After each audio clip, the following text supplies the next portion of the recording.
Welcome to the Natural Super Kids podcast, where you will discover practical strategies to inspire you to boost the health and nutrition of your kids. I'm Jessica Donovan, a qualified naturopath specialising in kids' health, and I want to make it as easy as possible for you to raise healthy and happy kids. Let's get into it.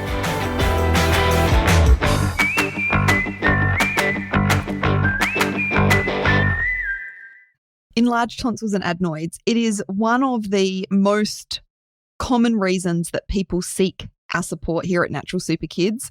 It's a really big problem, and there are limited places to turn if you have kids with enlarged tonsils and adenoids, especially if you're wanting to look at other options besides surgery.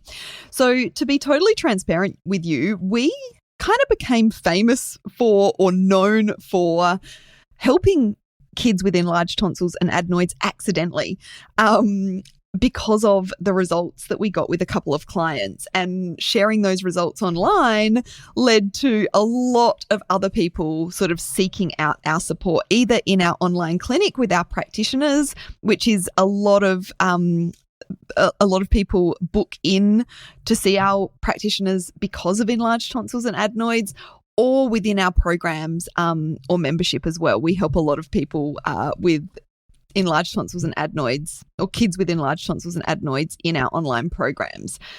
And I think the reason that, we have so much demand for helping people in this area is because of the limited options people have through the medical model, I guess. If you go and see a doctor or a specialist, and there are issues with enlarged tonsils and adenoids, most kids are recommended surgery if the tonsils and adenoids are at that sort of stage or deemed a certain size that sort of warrants that surgery.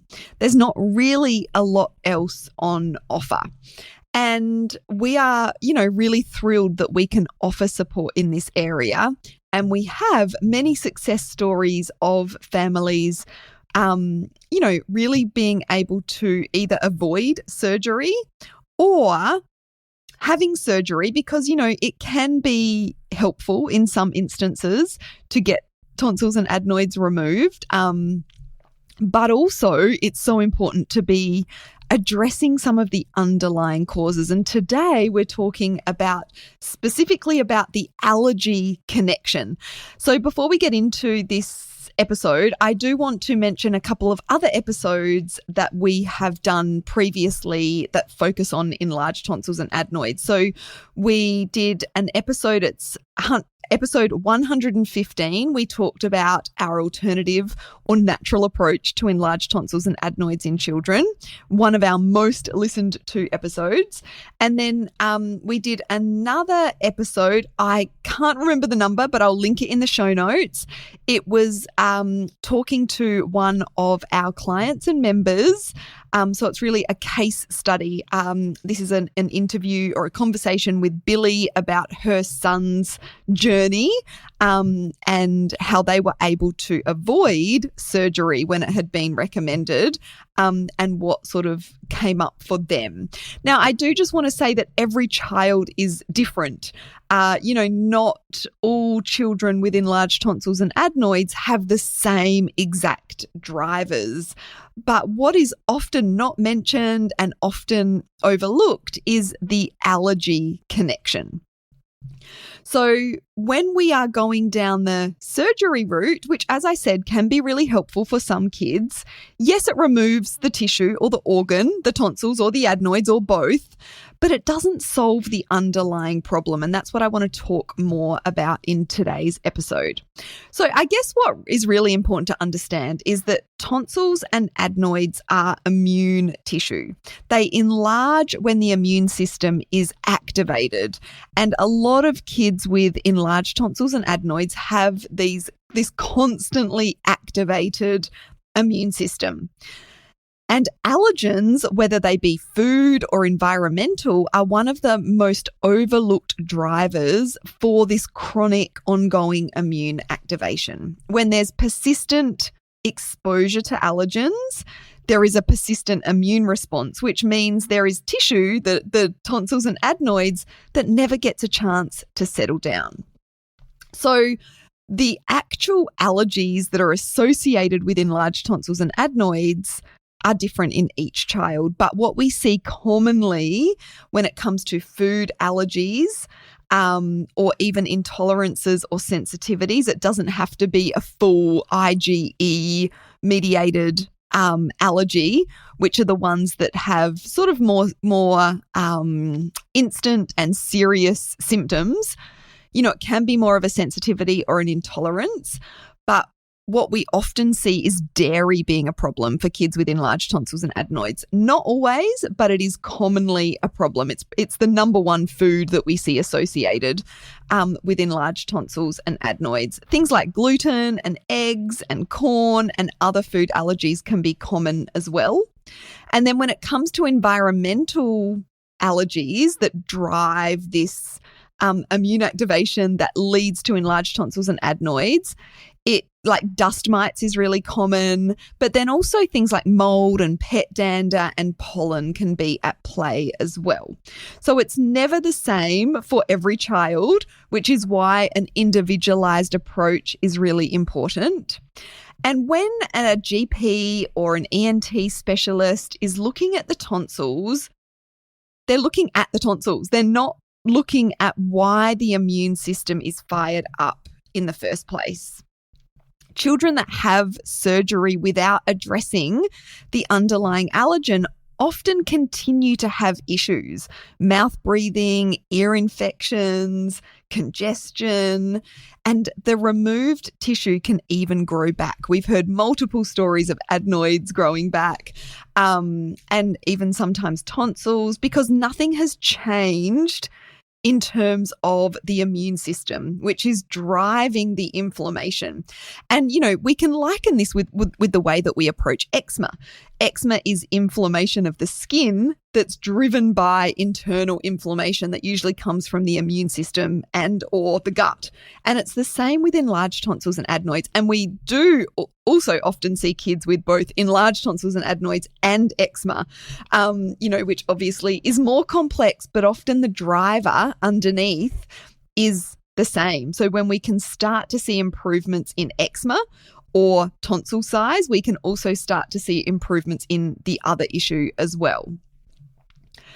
So the tonsil swelling or the adenoids being enlarged, that's not the crux of the problem. It's the immune system's response to an allergen often that is the problem. So when we address the underlying driver, that immune activation, that immune reactivity, the tissue often settles down on its own. Now, I do want to add here that not all kids with enlarged tonsils and adenoids have allergies. It's one of the most common drivers, but it's not always the case. In some kids, for example, it can be more infection driven. Chronic infections are driving that inflammation, but often there are allergies at play, which is why I wanted to do a dedicated episode on the link between allergies and enlarged tonsils and adenoids. So with that in mind, I want to talk about some of the signs and symptoms that point to this being more allergy driven, or enlarged tonsils and adenoids being linked to allergies. So snoring or mouth breathing is common in kids with enlarged tonsils and adenoids, of course, but snoring or mouth breathing that's worse in springtime or seasonally, or can change with different environmental exposures or different foods. So that's a pattern to sort of look out for. Dark circles under the eyes, otherwise known as allergic shiners or allergy shiners, are common in kids with allergies. So if they've got those dark circles under the eyes, that can be a sign that the enlarged tonsils and adenoids are linked to allergies. And then other allergic symptoms like eczema or chronic runny noses, congestions, itchy eyes alongside the enlarged tonsils. Recurring ear infections or glue ear are really common as well. So another one of those ENT issues. And, I just think we support so many kids that are struggling with enlarged tonsils and adenoids and ear infections recurring and eczema. And these kids are pretty miserable, understandably. So if we can, even though there's a lot of complexity in what might be going on for a certain child, if we can dig that level deeper and address that immune reactivity, that immune activation, then we can improve all of these different areas. And another sign that it could be allergy driven is that just symptoms, general symptoms, whatever they might be, that fluctuate seasonally with different environmental exposures and dietary changes. So, for example, if your child goes camping or you go away and stay somewhere different and their symptoms calm down or exacerbate, then, that can point to the fact that there are potential environmental allergies or triggers at play. So what I recommend parents think about and look at is looking at the patterns. Do symptoms get worse after dairy or in certain seasons or in dusty or moldy environments? If you're spring cleaning the house and there's a lot of dust around, or you're kind of, like razzing up that dust, do symptoms get worse? And not just, it can take a little while for tonsils to enlarge, for example. That might not be as apparent, but, other allergy symptoms. So tracking those patterns of symptoms can help us to figure out whether this might be allergy driven. I always recommend to zoom out and look at the full picture. Now, unfortunately, our medical system is not very good at this. And, we have compartmentalized so many aspects of our kids' health. Yes, we can go to the GP and they somewhat look at the overall picture, but when we're going to a specialist, they're looking at a particular area of the body. They're looking at, particular tissue or a particular system, and sometimes they miss that big picture. So zooming out as a parent and looking at that full picture. Are there other allergy symptoms at play? Enlarged tonsils rarely appear in isolation without other issues going on within a child. And of course, there can be a bit of that scenario of the chicken or the egg.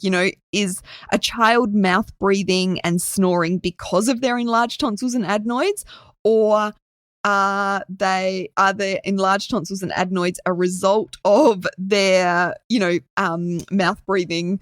So it can be tricky to decipher this, which is where, support from a practitioner can come in really handy. So you're not navigating this and putting together the pieces of the puzzle on your own.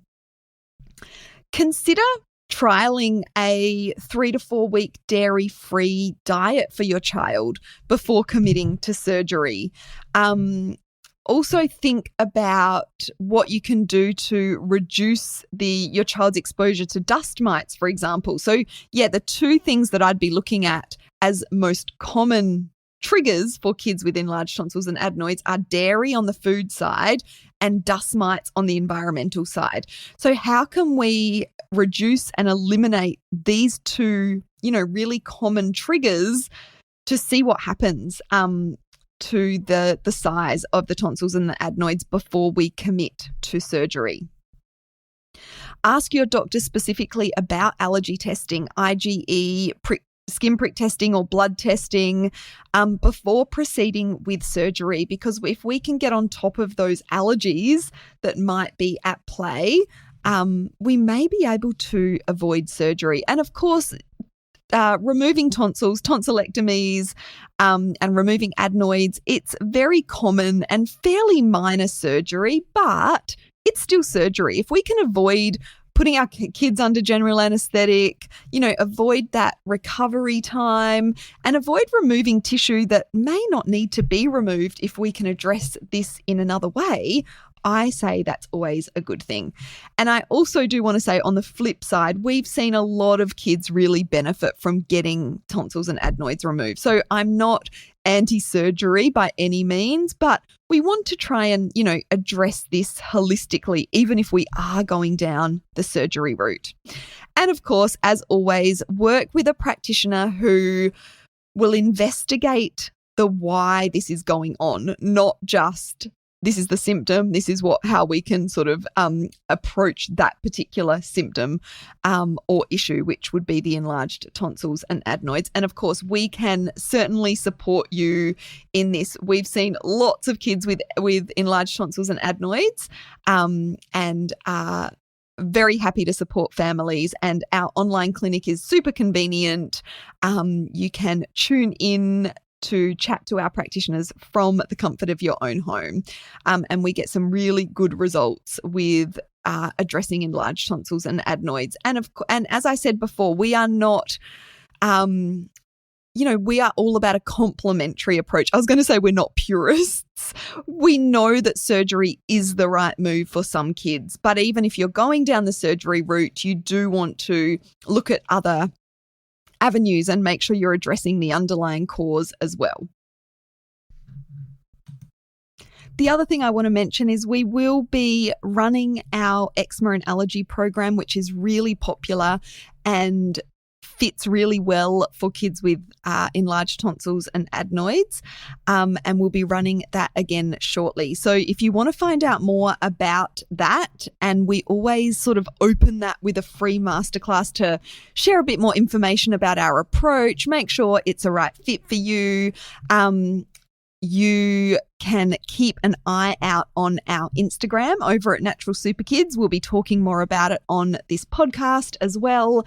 And if you're just looking for a way to get started or a way to start to think about a period of dairy-free for your child, you can download our eczema and allergy-friendly recipes from the show notes. I'll make sure the link is in there for you, and that will help give you some inspiration for recipes that you can utilize while you are transitioning to dairy-free. And of course, our practitioners are always here to support you. So if you're looking for that one-on-one support, you can look at our appointment options in the show note links as well. Thank you so much for listening. If you have any questions or would like to give us some feedback or comment on this episode, you can reach out to us on Instagram at Natural Super Kids. We always love receiving your messages on Instagram.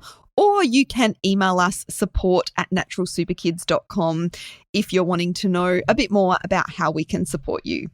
I hope it's been helpful. And if you know of someone that could benefit from the information that I've shared in this podcast, we always appreciate you sharing episodes with your friends, families, mum groups, or whatever it might be. Thanks so much for listening.